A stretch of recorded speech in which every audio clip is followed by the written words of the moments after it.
Coming at you live from Mongolia. I'll never, ever get sick of saying that. Boogie, I learned something. Okay, you ready? Sinu. Did you learn that yet? Oh, it's how are you? Come on, man. I'm trying to learn some Mongolian up in here. Hey, you could have kept it simple. And you That's just all Boogie asked talk over there. That's all he know how to say. Yeah. Cha-ching. Does cha-ching mean the same thing over there, Boog? Man, I've been doing research for In 20 my hours. ears, absolutely. Waste of time. So what do you got going on today? When's the next game? What's the schedule? We play tomorrow night.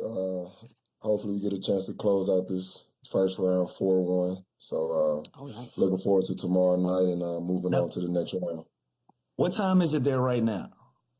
It's about 10 p.m. So I'm dedicated to this, man. I'm here. I'm here for the game. You're ahead. True professional. True professional. You let them win a game, Boog? What happened there? I don't like that. Nah, actually, it was game 2. We loved most of the game, and we literally lost it in like the last 40 seconds of the game. We had 3 turnovers in the last 40 seconds of the stretch, and blew the game. Could be worse. Yeah, those type of things happen, but like I said, we look forward to closing it out tomorrow night. So you'll be playing tomorrow while we're on the air, so we're going to try to get updates as we're going. Losing the last 40 seconds sucks. Losing the last 4 seconds also sucks. That's a nice little segue, Bees. I got you. He's a pro. Nuggets and Thunder up in OKC. SGA, of course it's SGA. A 129-126 win. He had 35, career high, 15 assists, 9 rebounds, 0 very, very clean game turnovers. Jalen Williams with 29, 7 of 11 on threes, 12 rebounds. Jokic finishes with 32, 14, and 13.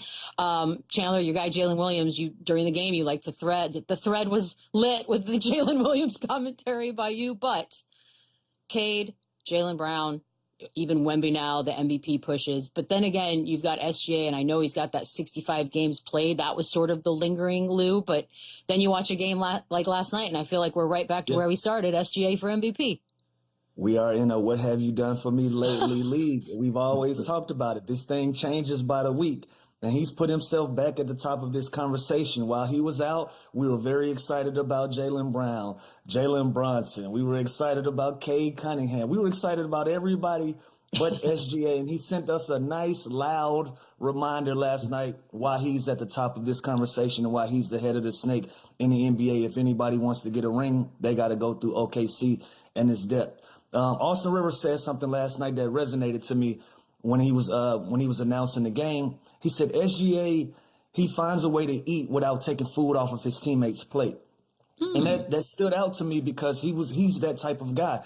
Like under 3 minutes of that game, Jared McCain makes 2 big 3-pointers. Isaiah Joe makes a big shot. And SGA is okay with that. And then he just brings them home. Now he makes 2 big shots to bring them home after fouling Jokic and all of those things. That's what you want in an MVP candidate. That's what you want from your best player. And SGA is nothing shy of it. When he put the 2 up at the end, I wasn't sure whether that was him saying bye to them, saying peace out, or saying I'm 2-time MVP, or just saying I'm number 2, I'm the guy. I don't know what it means. I know it's going to be a meme sooner or later, but it was great to see this last night from SGA.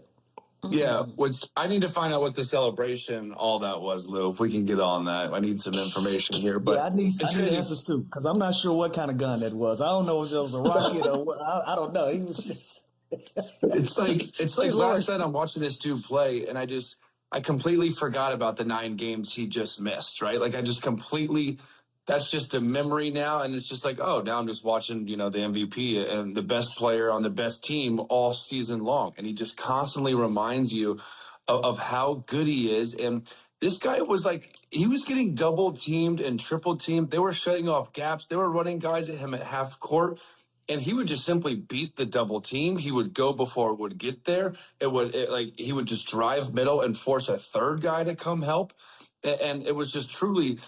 This meant more to him last night, too. I love this little budding rivalry here. There was a lot of juice here. These are 2 really, really good teams that clearly now have developing some physicality and some history here. And these might just be the 2, teams left in the finals in the Western Conference here. So it is awesome to see the level of play kind of rise when these 2 teams meet. And Man, SGA again, talk about MVP. It's hard. He's been the most consistent player. He's been the best player on the deepest, best team all season long. So I found myself hoping he doesn't miss a game for the rest of the season because he deserves to be the MVP this year just after his whole landscape of work, what he's done. And I'm sure we'll get to the other guys on the team because they are absolutely loaded. And I'm obsessed with about 4 or 5 other guys that come off the bench for this team. It's ridiculous. But SGA is nuts, man. He reminded us last night why he's the MVP, and who cares that I missed that 9-game stretch because I'm back and I'm not missing another game. Made us feel foolish. I think you hit it on the head, Chandler. It's that word consistent. This is one of the most consistent superstars we've seen in this league I would say in a long time. You know what to expect from this guy every single night. It's like clockwork. It's almost like he's going through the motions every single night. You see the same thing on a consistent basis, and that's just hard to ignore. On top of that, this team is full of so much depth. You see guys like Jerry McCain, a fresh addition to this team, and he's already playing down the stretch, quality minutes, hitting big shots, making big plays for this team. It's obvious he's the best player on the best team. It's obvious he's one of the top names when it comes to this MVP race, and this is no knock to the Cade Cunninghams and the Jaylen Browns of the world, but the difference is there's so much more talent with this OKC squad, and he's number 2 in scoring on the best team in the NBA. So it's hard to ignore that. Regardless if he misses 9 games, 10 games, or not, he's coming back like he never missed a game, and that's a compliment to the consistency of his game. So I think his nickname should just be Mr. Consistent. That's the best way of describing this kid and his game. So. I'm a huge fan, and I think he's going to continue to prove. And, and obviously, with last night's performance against a top team like the Nuggets, they're now 3-0 against them on the season. I think they're, making a clear-cut, separation as far as who's the best team in the West, and I don't think it's close. I was thinking about this MVP thing last night, too, and I'm like, so the only thing we can knock SGA for is that his team is really good.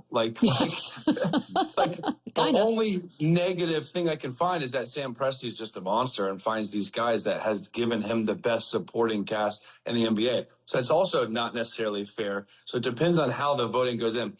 I was watching Detroit. I think they were playing Brooklyn, and they were without Cade Cunningham, and they lost.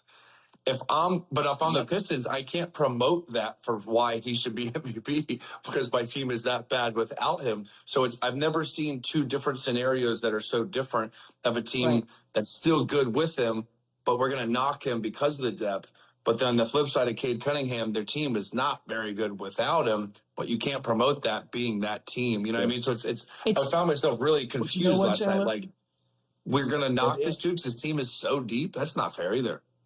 Well, but at the end of the day, he's still averaging 31.5 and 6.5 on that team. And he's at 126 straight 20-point games. It's not like he's just along for the ride. He's doing the driving. He's by the way, this is all of that. It's almost that's the more fundamental problem, Chandler. Yeah, but it's almost more impressive that he's doing what he's doing with all that talent. With that team. Exactly. That's the whole, that was that great. That's that Austin Rivers quote is good. But that is the fundamental issue with MVP. Most valuable player, it means very different things to different people. It's not best player in the league. I think that's a different thing. And maybe that's a no-brainer. You say SGA, I don't know. But it's to me, I find it fascinating because Cade Cunningham not being there. No matter how we word it up. No matter what. But if you take him off, his team still wins. So is he the most valuable to his team?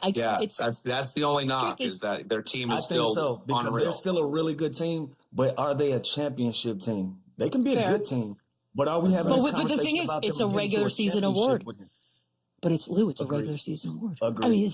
They got to either rename it or. But even with that, you can't ignore the numbers. The numbers support everything we're saying. So it's no matter how much talent is behind him, it's not. This isn't a guy averaging 20 a game. If that was the case, then it's a real argument. This guy is second in scoring in the entire NBA. So no matter what the argument is, he performs on a consistent basis, and the numbers also back it up. So it's not really much of an argument. What's a word past consistent? 126 straight 20s. I don't think people realize on the outside looking in. It's crazy. That's more difficult than averaging 31. So what's a better Absolutely. word for consistent than consistent?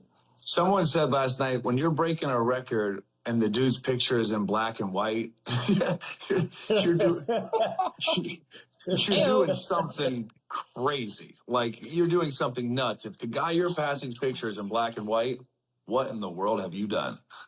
By the way, just think of 120. So like a season and a half straight, every single game. Every single game. So yeah, and by the way, I don't. it's How the do you same put that guy into that perspective? they have the most like 20-point wins going back to last year too. This dude doesn't even play the fourth quarter at half of the games. Like, it's ridiculous how efficient he's doing it and the time in which he's doing it. It truly is unbelievable. And he sees every coverage. As deep, as good as they are, as talented as the Thunder are, he is the whole